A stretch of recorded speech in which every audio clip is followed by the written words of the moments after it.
ఈ సభకు చాలా ప్రాశస్త్యం ఉంది. ఎందుకంటే ఈరోజు రాష్ట్ర వ్యాప్తంగా ఉన్నటువంటి అనేక సమస్యల పరిష్కార మార్గం చూపించేటువంటి ఇందిరమ్మ రాజ్యం ఈరోజు రాష్ట్రంలో ఏర్పడి ప్రజాప్రభుత్వం ఏర్పడి ప్రజల అవసరాలే ప్రభుత్వ అజెండాగా ఉండి ఈరోజు ముందు పోతున్నటువంటి కాంగ్రెస్ ప్రభుత్వం మీ అందరికీ తెలిసిందే. ఇటువంటి ఇందిరమ్మ రాజ్యం రావటానికి ఆదిలాబాద్ జిల్లాకు సంబంధించినటువంటి ఈ ప్రాంత ప్రజానికం ముందుగా కాంగ్రెస్ పార్టీ అధ్యక్షుడు రేవంత్ రెడ్డి గారిని సిఎల్పి లీడర్గా ఉన్న నన్ను మీరంతా నిండు మనసుతో ఆశీర్వదించి ఇక్కడ నుంచి మా ప్రయత్నానికి మీరు ఆశీర్వదించి పంపించారు కాబట్టే మేము రాష్ట్ర వ్యాప్తంగా ప్రజలందరితో మమేకమై వారి ఆశలు నెరవేర్చడానికి ఇందిరమ్మ రాజ్యం తీసుకొని వస్తామని చెప్పి మాటిచ్చి ఇక్కడి నుంచి బయలుదేరి వెళ్ళాం. ఇక్కడి నుంచి బయలుదేరినటువంటి నడక ఆనాడు మండు టెండలు. ఈ నడకేదో 2 గ్రామాలు దాటో 3 గ్రామాలు దాటో లేకపోతే 2-3 రోజులు నడిచి మామూలుగానే ఆగిపోతుందిలే అని చాలామంది అనుకున్నారు. కానీ మీరిచ్చినటువంటి ఆశీర్వచన బలం, మీ దీవెనలు 2 రోజులు కాదు, లేకపోతే 2 గ్రామాలు కాదు, ఇక్కడ నుంచి బయలుదేరి చిట్ట చివరగా ఖమ్మం కంక్లూడింగ్ జూలై 2వ తారీఖు వరకు కూడా దాదాపు 1000 గ్రామాలని కదిలిస్తూ నడుస్తూ మాట్లాడుతూ నడిచినటువంటి పీపుల్స్ మార్చ్ పాదయాత్ర మీ ఆశీర్వచనం వల్లనే పూర్తి చేయగలిగాం. ఎండలకి ఎండాం, మధ్య మధ్యలో అరకొరగా 1-2 వర్షాలు వస్తే కూడా వర్షానికి తడిచాం.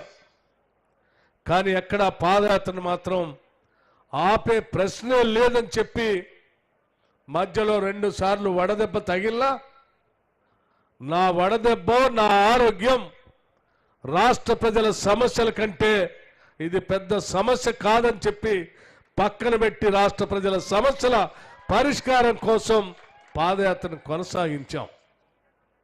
ఆ పాదయాత్రలో మీ గుండె చప్పుళ్ళు విన్నాం, మీ బాధల్ని కళ్ళారా చూశాం, మీరు చెప్పినటువంటి మాటల్ని మనసు నిండా నింపుకొని అడుగులో అడుగు వేసుకుంటూ రాష్ట్ర వ్యాప్తంగా నడిచాం. కొండల్లో, గూడాల్లో, గుడిసెల్లో, లేకపోతే ఎండిపోతున్నటువంటి బీడు భూముల్లో ప్రజలు వాళ్ళు చెప్పినటువంటి సమస్యలు విని వీటి పరిష్కారం కోసమైనా ఎట్టి పరిస్థితుల్లో రాష్ట్రంలో ప్రజాప్రభుత్వాన్ని తీసుకొని రావాల్సిందే అని చెప్పి మీ అందరి కోసం ప్రజా సమస్యల పరిష్కారం కోసం రాష్ట్ర వ్యాప్తంగా ఈ పాదయాత్రతో పాటు కాంగ్రెస్ పార్టీ కంకణబద్ధమై పనిచేసి ఈరోజు కాంగ్రెస్ ఇందిరమ్మ రాజ్యాన్ని తీసుకొని వచ్చాం. వచ్చిన నాటి నుంచి నేటి వరకు కూడా ముఖ్యమంత్రి దగ్గర నుంచి మొదలు పెడితే మంత్రివర్గ సహచరులు అందరూ కూడా గెలిచిన కాంగ్రెస్ శాసనసభ్యులతో పాటు మిగతా శాసనసభ్యులు కూడా కలుపుకొని ఈ రాష్ట్ర ప్రజల ఆకాంక్షల్ని ఆశలు నెరవేర్చడం కోసం ముందుకు పనిచేసుకుంటూ పోతా ఉన్నాం. ఏ ఒక్కరోజు కూడా ఈ పాలనేదో మాకు అంది వచ్చినటువంటి అవకాశమనో లేకపోతే అనుభవించాల్సిన అధికారం అని మేము ఎప్పుడు భావించలేదు. ఇచ్చినటువంటి కార్యక్రమాన్ని మా బాధ్యతగా భావించి ఆనాడు ప్రజలకు మేము ఏ వాగ్దానాలు అయితే చేశామో ఆ వాగ్దానాలు నెరవేర్చడానికి అనేక రకాలైనటువంటి ఆర్థిక ఇబ్బందులు మమ్మల్ని వెంటాడుతున్నప్పుడు కూడా ఒక్క దాన్ని కూడా మర్చిపోకుండా చేస్తున్నటువంటి వాగ్దానాలు అమలు చేసేటువంటి విధానం, నిధులు విడుదల చేసేటువంటి కార్యక్రమం మీ అందరికీ తెలిసిందే.